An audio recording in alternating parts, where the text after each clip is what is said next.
After 2022 full of player development and winning, Real Madrid looked like the best team in the world and the most unbeatable team in the world. But with this season coming around and the lack of signings in the transfer window, Madrid have been caught out for their tactics and they are in a corner right now. Now this is a video of what I think Real Madrid should do in the up-and-coming 2023 summer transfer window, including letting players go, signings, new managers, and tactics. Let's get right into it. After a successful 2022 under Don Carlo Ancelotti, the time has finally come to part ways with the Italian. He has won us multiple Champions Leagues, a La Liga title, and a Copa del Rey in the time that he's managed us across 2014 and 2022. But during this season, I feel like Ancelotti has been tactically outplayed in many games. From games like Barcelona to games like Villarreal, Real Madrid don't have any identity while playing. This is a big problem, as if you want to be the best team in the world, you have to have an identity and you have to have an intimidation factor when facing teams. At this point, Real Madrid look very beatable, and they don't look like a team that can go out and win the Champions League once again. Now, players that I would let go during this summer transfer window are Asensio, Hazard, Mendy, Mariano Diaz, Lucas Vazquez, and Dani Ceballos. Most of these players' contracts are going to expire in 2023, and I don't feel like it's necessary to renew them, but instead, let them leave, let them go to their AC Milan, Al Nassr, or maybe even any other Spanish clubs. But I feel like putting Ceballos on loan will be the best decision for Real Madrid because I see the potential in Ceballos, but I just don't think he's at that level yet. And Ferland Mendy, he hasn't been at his best. In my opinion, I would send him to Newcastle. They seem interested in him. With the departure of these players, Real Madrid will end up saving nearly €1 million per week on wages. This €1 million every week should go to new transfers, and that could improve the squad. Some players I would like to see in a Real Madrid shirt next season are Bellingham, Gvardiol, Theo Hernandez / Alphonso Davies, Adli, Ferran Garcia, and Pedro Pero. These are some very, very, very good players to improve the squad and to give it some identity. Now, for the left back position, I went for Theo Hernandez or Alphonso Davies. I don't know if Theo Hernandez would like to join again since he has played for Real Madrid in 2018, but there's also Alphonso Davies, which I feel like is such a great offensive player and would provide Vinicius Jr. with that extra support on the wing. And he's equally great on defense. If you saw him at the World Cup, he was great. He was everywhere. And not to mention his dribbling. His dribbling is so underrated that I feel like he would be the perfect left back for Real Madrid going forward. However, he is kind of injury prone, but that's why I have Ferran Garcia as a backup left back if Alphonso ever has injury problems. Ferran Garcia is roughly around 5 million, and he's a great passer, and he could develop with Real Madrid in that left back role. He plays for Real Sociedad and ranks in the best players for short passes completed. Now moving on to Yacine Adli.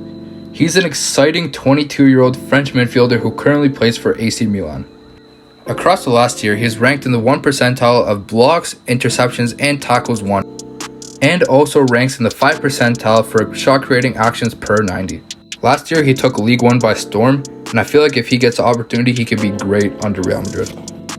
For Gvardiol is kind of self-explanatory.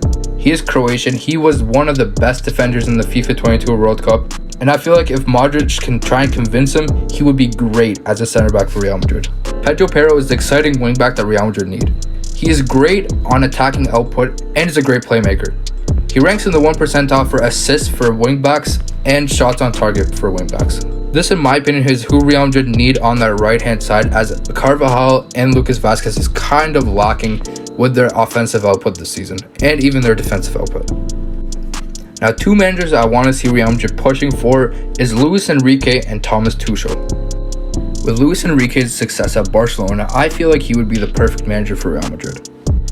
Luis Enrique wants his favorite 4-3-3 formation to be more vertical, but at the same time not giving up possession of the ball, which is central to his philosophy of the game. He likes his transitional phases to be more fluid than usual, and for his team to have direct and short passes.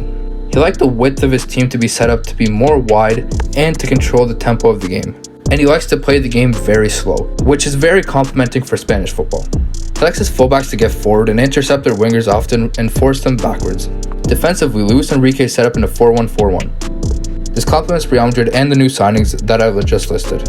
Now, in my opinion, his competition for the job is Thomas Tuchel. Thomas Tuchel's repetition before coming to Chelsea was based off impressive attacking philosophy, including getting his sides to score a lot of goals. Over 100 games of charge with Dortmund, Tuchel's side scored 260 goals in all competition, and at PSG, his team scored 348 over 127 games. His 3-4-3 system attacks with 5 players and also defends with 5 players, a more balanced approach than he had at PSG and Dortmund, where he attacked with 6 players in the final third. One of the reasons why Thomas Tuchel's system works so well is the fact that he plays with 3 or 5 defenders. Rather than a standard back 4, a back 3 provides a more stable base as it gives the extra body in the defense. Also, the back 3 or back 5, in my opinion, provides so much more passing lanes and helps teams build up from the attack. But in my opinion, some players that might be hurt by the system are Vinicius Jr. and Rodrigo, as I don't know if they fit very well in Thomas Tuchel's playstyle. But at the same time, he did manage players like Neymar, like Mbappe, so I think they'll be fine. Now, with both managers getting a case for why they should be the next Real Madrid manager, if I was Florentino Perez, I would choose Thomas Tuchel. This is because Thomas Tuchel has more experience playing with a more modern style of football, and this is where football will be ending up in the next couple of years, playing very, very modernized, and this is why I think Thomas Tuchel edges it out against Luis Enrique. But all in all, this is, in my opinion, what Real Madrid need to do in this summer window to be the best team in the world once again.